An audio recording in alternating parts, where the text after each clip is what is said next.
Gentlemen, listen to me carefully for a moment, because I know exactly what goes through your minds when you see a title like this. You might be thinking, Dr. Hanna, are you serious? A toothbrush?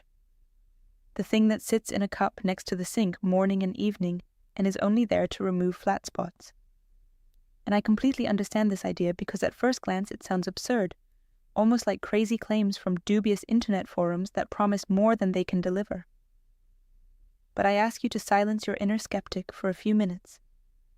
Not to believe blindly, but to truly understand what I want to explain to you. Because what I am sharing with you today has nothing to do with magic, miracle cures, or embarrassing tricks, but rather with anatomy, neurophysiology, and a clear understanding of how the male body actually works. The toothbrush I'm talking about is not a symbol of something ridiculous, but a simple tool with a very specific property. It produces a fine, controlled, and even mechanical stimulation. And this type of stimulation, when applied correctly, can activate a reflex pathway that has become less efficient in many men with increasing age or due to lifestyle factors.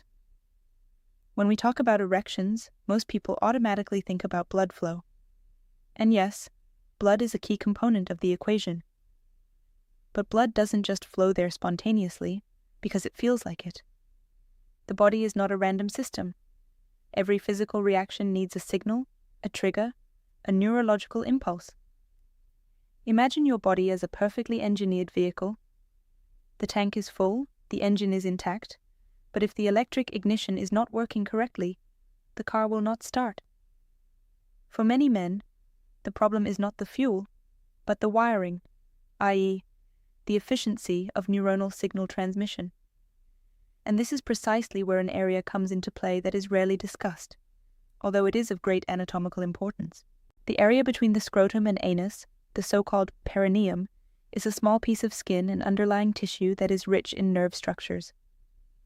Beneath this region runs the Pudendusnerv, a central nerve that controls sensory and motor functions in the pelvic floor and is significantly involved in the erection response. This nerve acts like a communication cable between the pelvic region and the brain. When it is stimulated clearly, distinctly, and without background noise, it sends signals via the spinal cord to higher centers, which in turn trigger vasodilatory processes. So, an enlargement of the blood vessels, which supports blood flow in the erectile tissue. With increasing age, prolonged sitting, chronic stress, lack of exercise, or repeated mechanical stress such as intensive cycling, the sensitivity of this nerve pathway can decrease. I like to call that a kind of neuronal inertia. The nerve is not damaged, but it reacts less promptly, less strongly. The signal becomes weaker, diffuse, less clearly perceived, and if the brain does not receive a clear signal, it reacts accordingly. Many men immediately interpret this as a failure of their body or as an irreversible problem. This often simply involves a reduced efficiency of a reflex arc. So what we want to do is not to force the body, but to give it a clearer signal. And this is where the toothbrush becomes interesting, because its soft bristles can generate a gentle, rhythmic, finely dosed, mechanical stimulation that is even enough to activate sensory receptors without irritating pain receptors. It is important to understand that we are not talking about rough rubbing or strong pressure, but about a feather-light touch. Excessive pressure would activate nociceptors, i.e., pain receptors, and this leads to the opposite reaction. Vasoconstriction, i.e., narrowing of blood vessels, triggered by activation of the sympathetic nervous system. However, our goal is to activate the parasympathetic system, that part of the autonomic nervous system responsible for relaxation, regeneration, and sexual arousal. Therefore, mental state is crucial. When a man is stressed, thinking about bills, has anger on his mind, or puts himself under pressure to perform, adrenaline dominates. Adrenaline is evolutionarily designed to prepare us for fight or flight. It directs blood to the muscles of the legs and arms, not to the pelvic region. This means that even if the mechanical stimulation is performed correctly, it may be ineffective if the brain is in alarm mode. That's why I always combine this technique with conscious diaphragmatic breathing. Deep, slow breathing through the nose for 4 seconds. Short pause, 4 seconds off. It activates the vagus nerve and shifts the balance from the sympathetic to the parasympathetic mode. This combination of physical stimulation and mental relaxation significantly enhances the effect. Now it is important to avoid typical mistakes. The first big mistake is excessive intensity. Men tend to think that more pressure means more effect. But here, the opposite is true. The skin in the perineal area is thin and sensitive.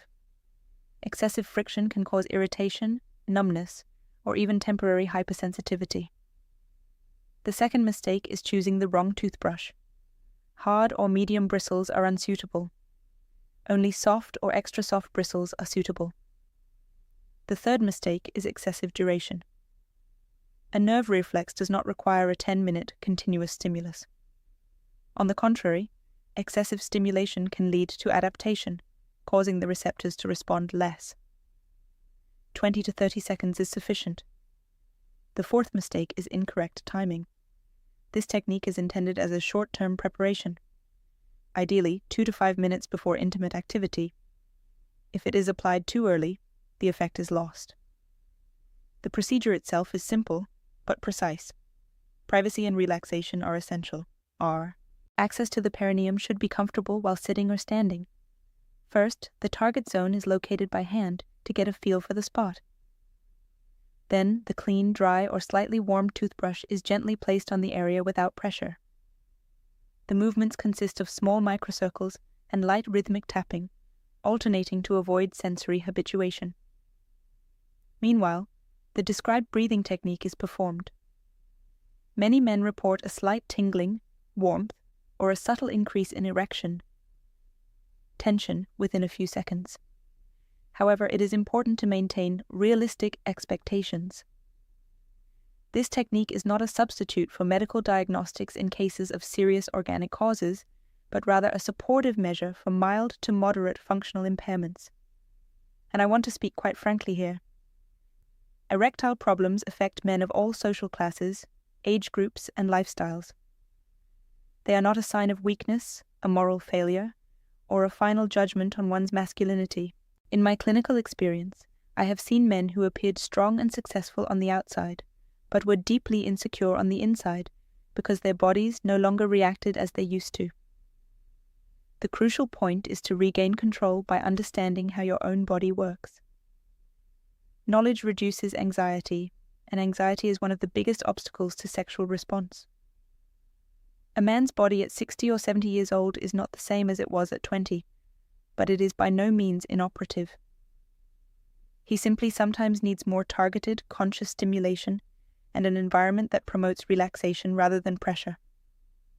Assistive devices, whether pharmacological or mechanical, are not a sign of weakness, but rather an expression of self-care. This method is simple, inexpensive, and worth a try for many men, as long as they treat their own bodies with care and respect. If you decide to try it, do so not out of desperation, but out of curiosity and personal responsibility. Observe how your body reacts without judging yourself. And if you notice that stress, chronic illnesses, or persistent problems are in the background, then seek a consultation with a qualified doctor.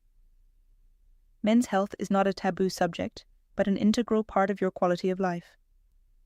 Closeness, intimacy, and physical connection are not only pleasant experiences, but also have a positive effect on heart health, hormone balance, and psychological well-being. You have the right to actively shape these aspects of your life. This technique is not a miracle cure, but an example of how a better understanding of anatomy and the nervous system can produce simple, practical solutions. Ultimately, it's about reminding you that your body is not an enemy, but a system that responds to signals. Give him clear, gentle, consistent signals, combined with calmness of mind, and you will be surprised how often he responds. I am Dr. Hanna, and I aim to give you knowledge that empowers you, not shames you. If you decide to try new paths, do so in an informed, conscious, and respectful manner towards yourself. Your vitality is not a relic of the past, but an ability that can be nurtured and supported. Amy,